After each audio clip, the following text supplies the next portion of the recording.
Welcome to Not Milk Never Milk. Subscribe if you're lactose intolerant. You begin by preparing the file and permissions so every change can be captured.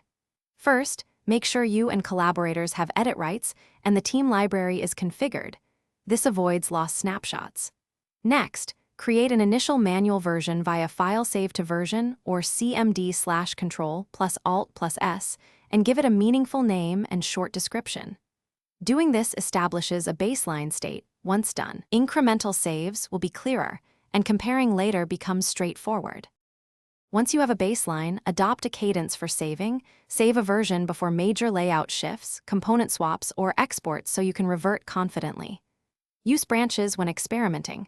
Branch off, iterate, then merge back when ready. This keeps main history clean. Make each version descriptive. Explain why the change was made and which artboards or components are impacted. That clarity speeds reviews and reduces conflicts because collaborators understand the intent and can compare revisions quickly and accurately. To finish, review and tidy your version history. Open Show Version History, inspect thumbnails, and restore the exact state you need. You can also duplicate a version into a new file for experimentation. Consolidate names and remove truly obsolete versions to keep the timeline readable, but avoid deleting recent checkpoints. If history isn't appearing, check that you have edit rights, confirm the file is saved in a team project, and verify owners haven't restricted access. These steps usually resolve missing.